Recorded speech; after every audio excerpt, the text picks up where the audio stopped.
it's taboo for men to talk about their weakness and their vulnerability and where they hold themselves in contempt. I held myself in contempt for years. Hey guys, welcome back to the Two Thumbs Up Top podcast. Dr. Todd here, got Joy along with us today, and we thought we'd do something a little different. So Joy, take it away.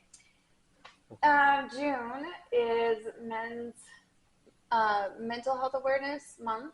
Is it Mental Health Awareness Month or Men's Health Awareness Month? All of the above? All of it applies. Yeah. And we want to take the opportunity to talk with Todd and ask questions about his experiences and what has come up for him in his life and, anything that stands out that you feel comfortable sharing with those that are here with us. So, so across the board, what has been your experience being a man in America? Being a man, well, it's been a strange experience. How so? Mental health, health in general. It's something I've actually, think about a lot. What does it even mean? I mean, going, being in healthcare and doing all these things, and we learn that health is the absence of disease, and I'm like, does that even make sense? I mean, the opposite of health, that's more of the opposite game. Do you see what I'm saying? It's like, oh, I'm focusing on my health and I'm doing it. There's so many aspects to health. Even just if you go to emotional health or mental health. I mean, even in those categories, there is many, many, many different subcategories. And if you go to physical health, it opens up a whole universe of concepts with health, and everything from metabolic health to neurological health to biomechanical health to biochemical health. There's all these things. It's like almost like so much. Right, and you're in the space of healthcare. For many that are out there, they're not. No, so for them, I would assume, and I get it, an assumption that it might be overwhelming to even know where to start, where to talk, how to open up. And I feel like, it's time to stop playing the opposite game. It's a theme. So the opposite game says to me, the opposite of health is disease. The opposite of disease is health. But it becomes this broad, over expansive concepts. Yeah. And so what I like to focus on is what it means to me to be healthy for myself. And so as I do so, I can focus and put energy into my biomechanical health, which I'm starting to learn, even in my 50s, I'm really interested in how my body moves in space, because I've been doing this long enough to see different types of structure, how every single structure is perfectly unique.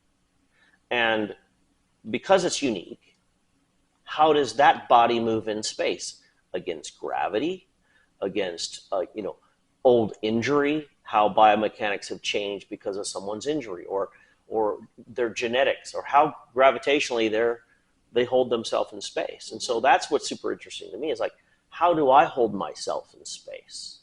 How do I move? I watch, I see these amazing athletes, and we see these beautiful dancers and these beautiful people that can move their bodies in such amazing ways. But what about me? What about mine?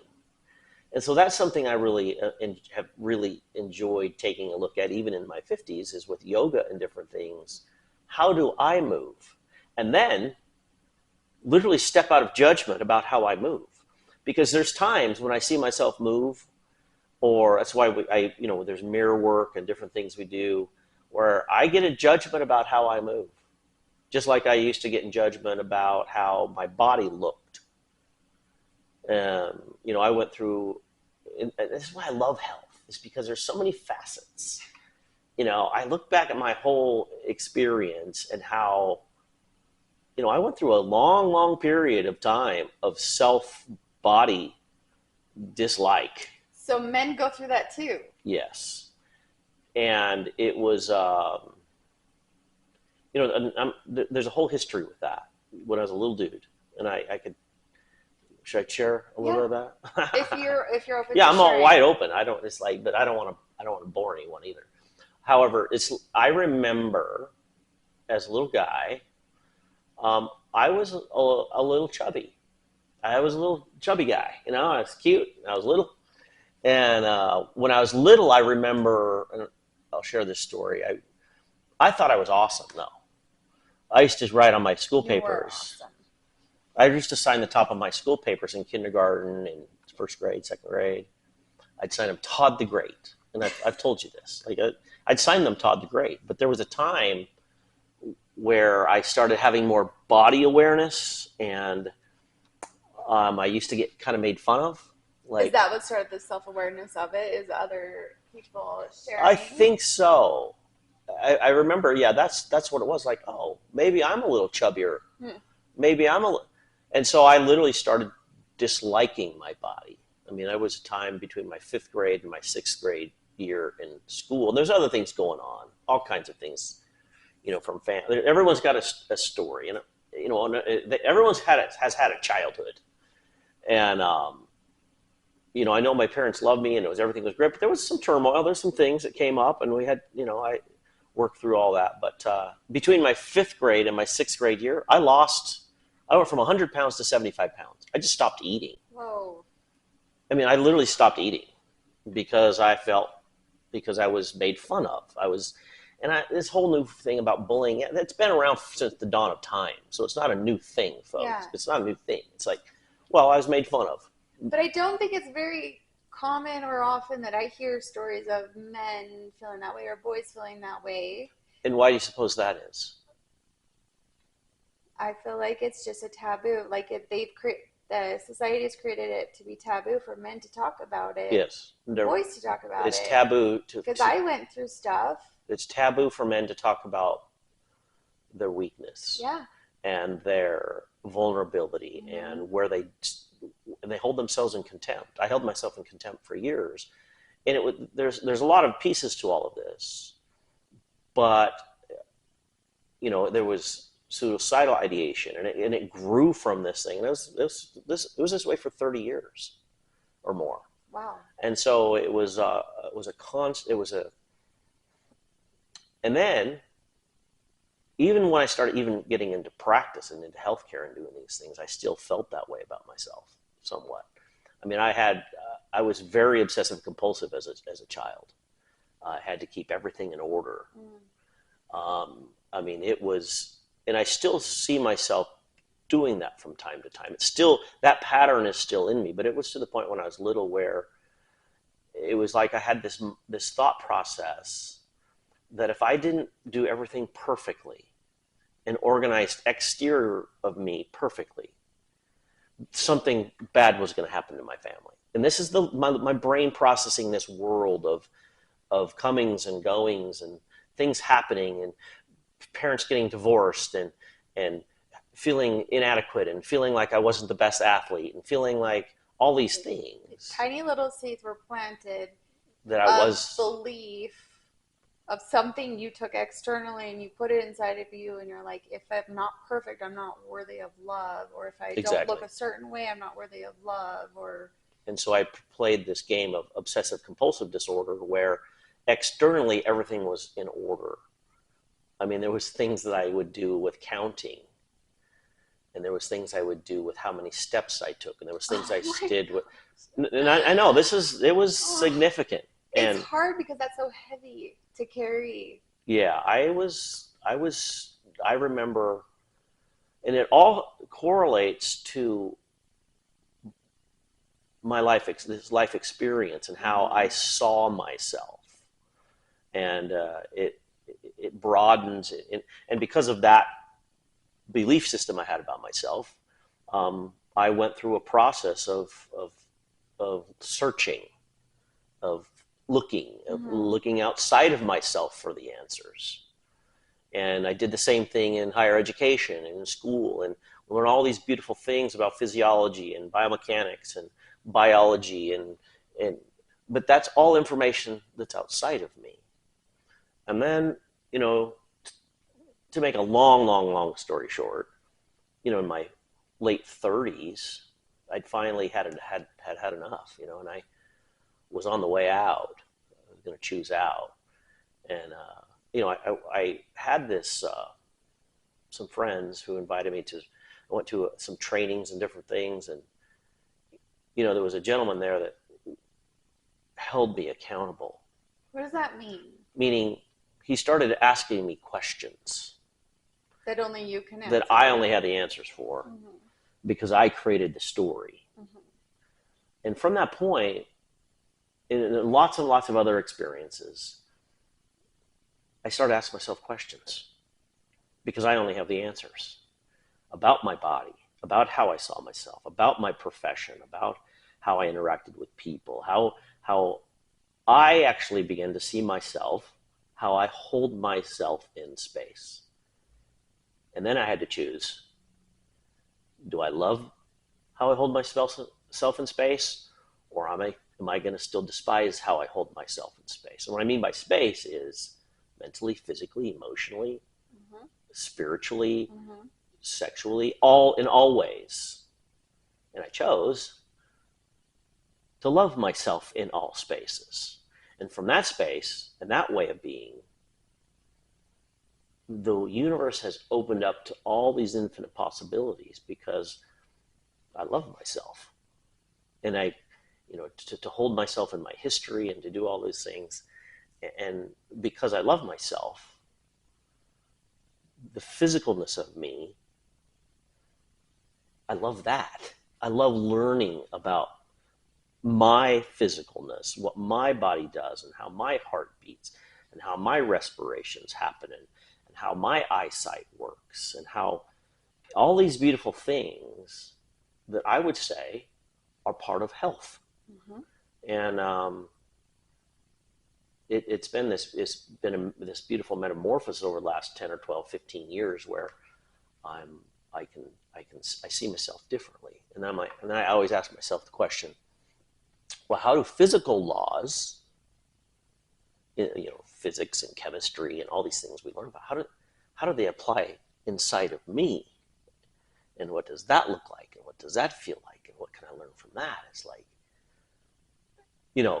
So by asking questions to yourself or yourself and staying curious and staying in the question and open to hearing your own knowing come through, you feel like through that process you've been able to find. Because I either can lie to myself or I can tell the truth. And it's the peacefulness of telling myself the truth surpasses all of the angst and all of the obsessive compulsive disorder and all the self-loathing and the suicidal ideation, because that's self-loathing.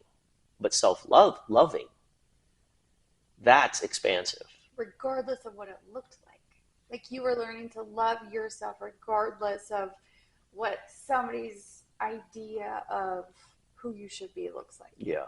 And because of that, I became the word curious is exactly how I feel. I'm curious about all these things. Yeah. I mean, I was the type of person I would never have done yoga.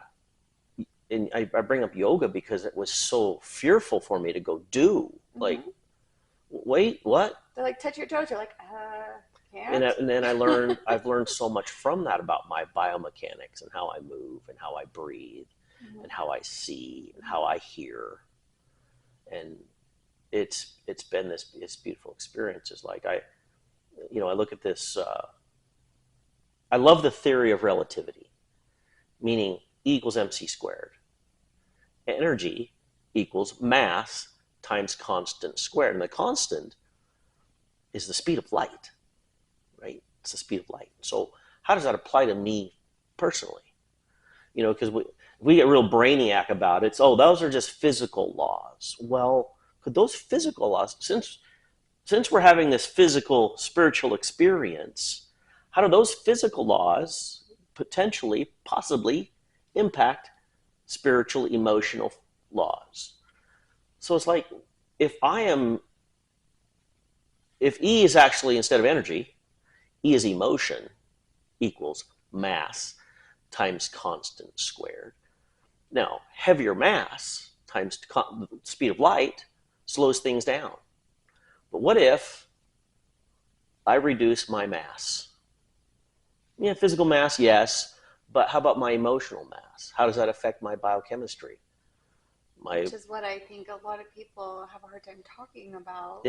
It's like changing the language. Mm-hmm. Changing the language of how I speak to myself inside instead of the other way.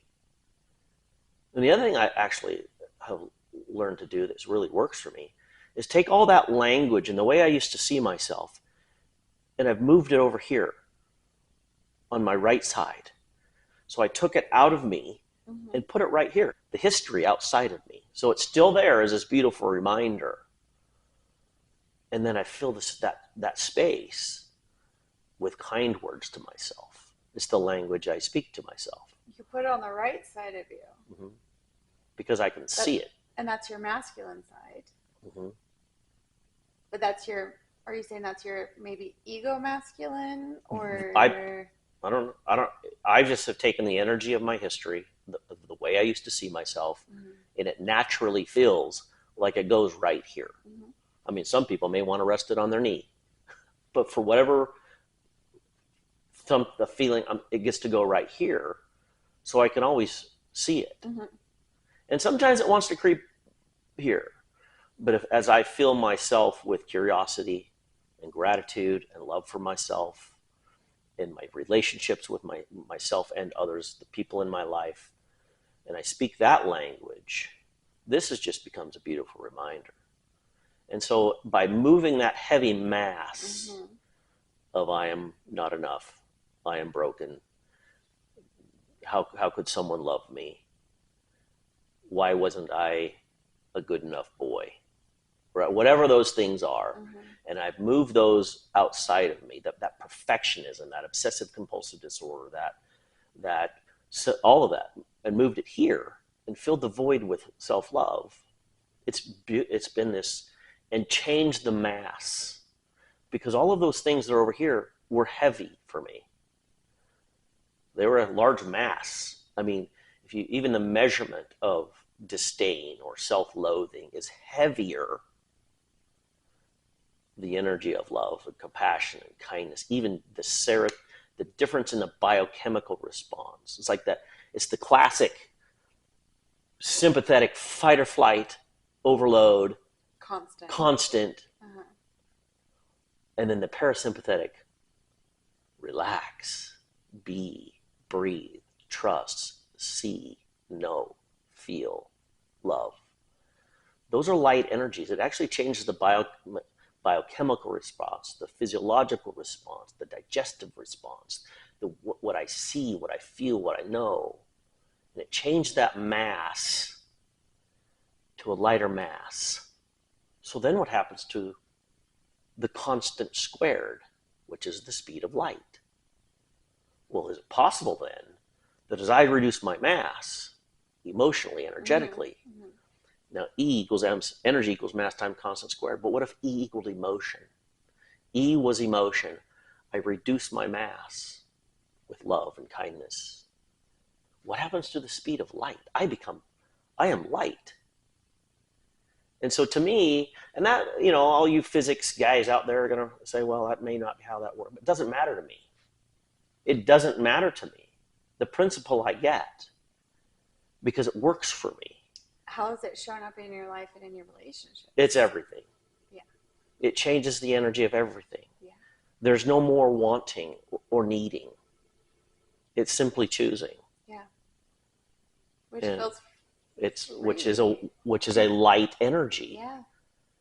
A light feeling energy, and has changed my physiology from sympathetic fear to parasympathetic love and compassion and kindness.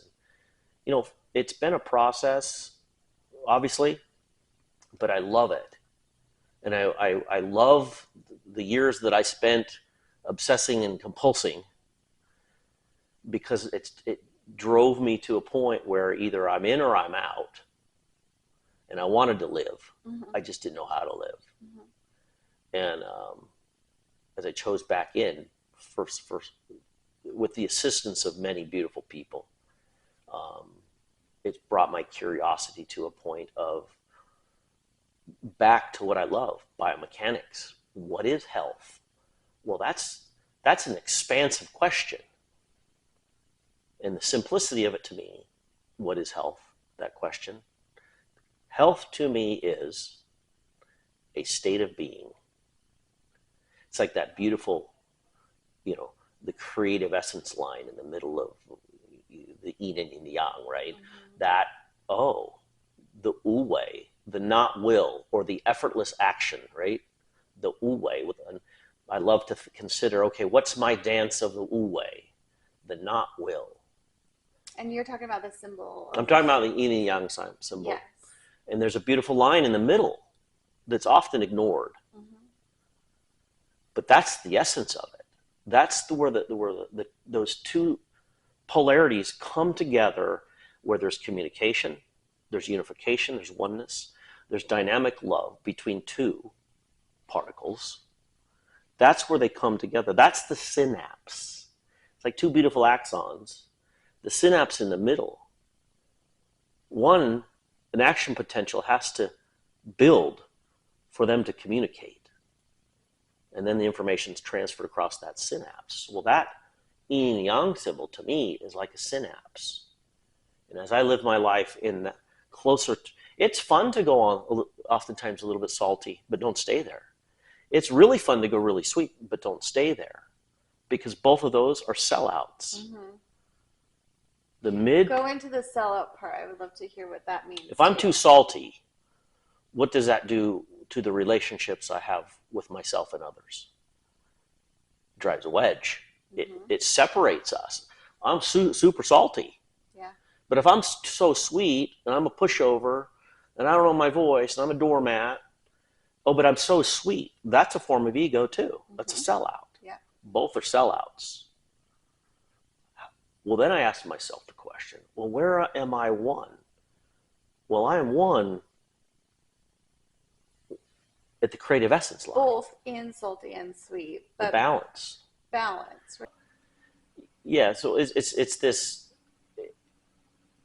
it's fun to look inward. And it's... if you're curious, maybe. If you're looking inward with the judgment. Well, we are talking about a health journey. Yeah. And in particular, we're talking about mine. Mm-hmm. And for me, it's been fun to look inward. It's been fun to take a look, and then take what I feel inward and expand it outward into all of these different areas I'm curious about, mm-hmm. and would love to continue to learn about, which is why I've jumped back into, what does it mean to have E equals MC squared? What does that mean emotionally, energetically, relationshiply? And so it's super fun. And so I feel like to talk about health, you see all these experts out there nowadays, and there's so much great information, mm-hmm. but there's almost so much. It's like, well, I just bought some ghee yesterday because I was like, I heard it's great for your cardiovascular health, and I've had ghee before, but so I'm gonna give it a go. Yeah.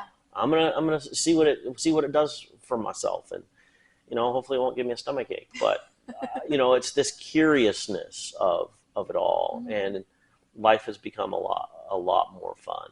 However, I am so grateful for what's on my right shoulder, and I'm so grateful. There was a moment in time that internally I said to myself, "Move it outside of you," because I kept falling back into my patterns. There's a waveform to everything, and there's a pattern. There's neuroplastic ways of thinking that I did and we all do, to get the same result. Well, one day I'm in my pattern again of that's not working. And I asked myself, what am I going to do with this? Finally, what am I going to do with it? And it said, move it outside of you. And I'm like, duh. Why didn't I do that 25 years ago? Instead of it cycling inside of me, I moved it outside of me. I know that sounds crazy. It sounds crazy to my brain, but energetically, it's not in me anymore. It's just this beautiful reminder. The darkness that we could call it is actually one of my greatest friends. It just doesn't have any control over me anymore. It just reminds me how powerful I am. To have finally have had the wisdom after years and years of self-loathing to move it outside of me. And then I get to choose wherever it gets to be. And for whatever reason, like I said, it's right here. And so, and to fill the void, though, has been the most beautiful thing. The void that this had in me. The space it was taking up inside of you. The space that was taking up inside of me. I can fill it with laughter and joy and friendships and learning and possibilities and have this weird little podcast called Two Thumbs Up and just have a lot of fun with life. And that's that duality. It's like, well, it's time to stop playing the duality game and start doing and being the oneness game. The beautiful dance of the Wu-Wei. Can I say thank you for sharing all of that and ask, I do believe in our society right now, a big topic of conversation that we could touch on really quick, alcohol and the effects it has on your mind and body. And Yes. I feel like that could be also a healthy conversation. And again, from personal learning,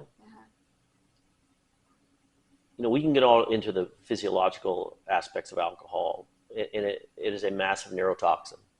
It creates massive metabolic and inflammatory cascade. It's poison. Yes. Across the board. Yes. And there's certain bodies like mine who can't. Mine. That too. I'm MTHFR, and I do not process it out of my body very well. Some bodies do. And so just because you're out drinking with your buddies and they don't have a hangover the next day and you have one for 3 days, that's information. That's information that wisdom says take a look at. Their bodies may process that out of their body quicker, easier. Your body may hold on to it for days and days and days. And so alcohol, like many other things, as we do that to our body and we keep it in a chronic state of inflammation. Well, I just drink on the weekends. Well, do you know how even a simple ankle sprain takes 4 to 6 weeks to heal, right? So there's an inflammatory process, even if you sprain your ankle. There's a metabolic, systemic inflammatory process if you're drinking alcohol every weekend. And your body never has a chance to catch up. Like, well, I'll be fine tomorrow. No, you won't. I've heard this over and over and over again. It's like, well, I'm going to go on this vacation and I'm just not going to drink for 30 days afterwards. How about go on a vacation and don't drink? But if you go on a vacation and you do drink, maybe take 6 months off because your body might be back into a space of balance and stasis. So we all have, many people, it's time to listen to the physiological response of what one is doing to themselves. Yeah. To ignore, to avoid, I didn't want to see it. I want to make justifications. All my friends are doing it. It's Friday night. Let's go. It's fun. And I'll be the first one. It's fun. It's whether or not someone is willing to still pay that price. That price can awfully be very, very big.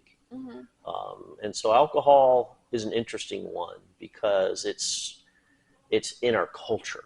It's in our social structure. It's in how a lot of people do life. Just like everything, though, I choose to do it with wisdom now.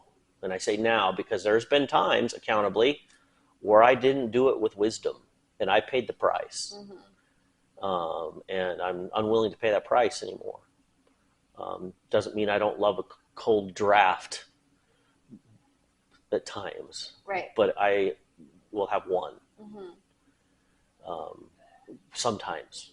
And so that's what I do. It's different for everyone. And I feel like if it's just time to take a look and ask those questions.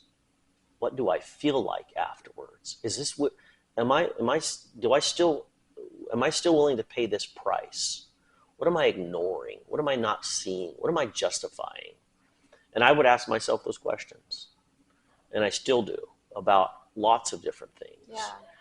Even day to day, right? Like, running a small business and doing these things there's a lot of moving parts and a lot of ups and downs. I mean, even from day to day, right? I mean, you've been hanging out with us doing this for a number of years. And so it's that constant daily, what am I creating? What am I seeing? Literally, life is a trust fall. I've read this thing this morning that being an entrepreneur is like jumping out of an airplane. It was like this. Being an entrepreneur is jumping out of an airplane and on the way down, building another airplane before you hit the ground. Or maybe that's not exactly the quote, but the point is it's a free fall. Relationships, business, economy, being a parent, being myself, being in a marriage relationship, all of these things, there's such a level of trust that it's almost this, and again, it goes back to the uwe, the not will, the effortless action. It doesn't mean sell out. It takes the action. It means take the action that I can take action with, and then surrendering the rest to creation. Okay, what does that mean outside of that? Like, expand on that part right there. Which part? The part where you're taking action It's not and surrender, like without getting in your okay. way. So it goes back to be too salty or too sweet, the two extremes of the polarities. Because I can sell out and be really salty and be right all the time. And this is the way we're going to do it. And this is the way we're going to run this business. And this is how I'm going to be in this relationship. And this is how a marriage works. Pretty salty, yeah? Yeah.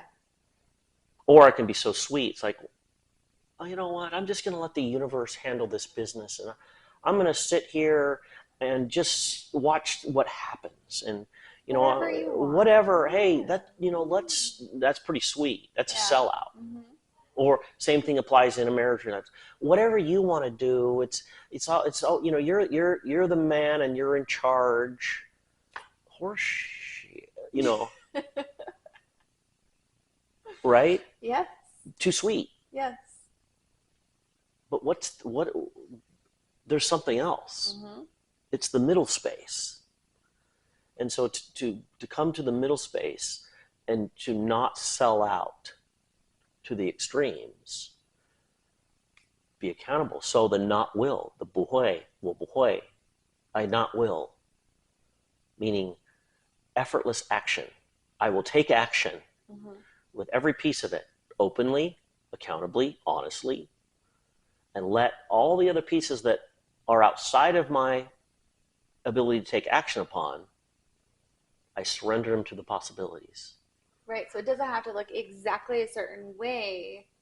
It can, you're moving the direction that you want, and then you're letting go of I love how Dr. Dyer used to say it. Dr. Wayne Dyer would say this: let go and then let God. Take action with what I can take action with. and all the other things that are outside of my ability to take action, surrender them to creation and see what happens and see what falls out. Because it will rain, but oh, the rain feels good. I trust that it's going to rain. I trust that the sun will come up.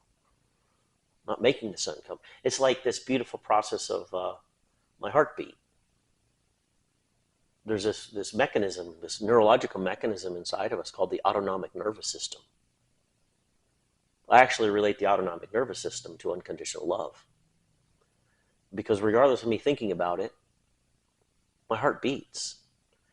Regardless of me thinking about it, my lungs fill with air. Regardless of me thinking about it, my cells divide in meiosis and mitosis. And I get cell replication. My babies were created. It took a little action. It took some action. Very little, actually. But look what happened. And you didn't have to stress. You didn't have to stress and try to force They it. developed. It just happened. They just developed. It's like Yeah. this our immune systems. Trust it. Be nice to it. Be kind to it. And I'm not controlling my immune system, but I'm going to eat well. I'm going to keep my body inflammation down. And my immune system works. So I'm not controlling it. That's what I mean by let go and let God. Use wisdom with things that I can take action with, and then surrender the rest to creation. The same thing applies in relationships. Same thing applies to emotional and mental health, spiritual health, physical health, and all the aspects of physical health that I see, from biomechanics to biochemistry to neurophysiology to all of these things. All of these things are outside of my control, but I can take action with my choices. What do I put in my body? How do I love, we do this here in the clinics where we tell patients, I saw a couple this morning, it's stand in front of this mirror and see what you see. And we were talking about how they held themselves, biomechanics, and I'm really going on and on here because I love this stuff. But since Joy we decided to do a little interview with me, and of course I do all the talking. But thanks for interviewing me today, Joy. But to answer the simple question of what is health, to me, health is a state of being, and being accountable, trusting the process, being curious, and letting everything else unfold how it gets to unfold without selling out. Effortless action. That's beautiful. Because the action is the fun part. And then surrender all of those other pieces to creation. So, anyway, that's what we're doing here. We love you. Thanks, Joy. Thank you. 2 thumbs up. There's all kinds of other things we're going to be talking about here soon, but thanks for tuning in, and we will see you next week. Thank you. Love y'all. 2 thumbs up. Bye.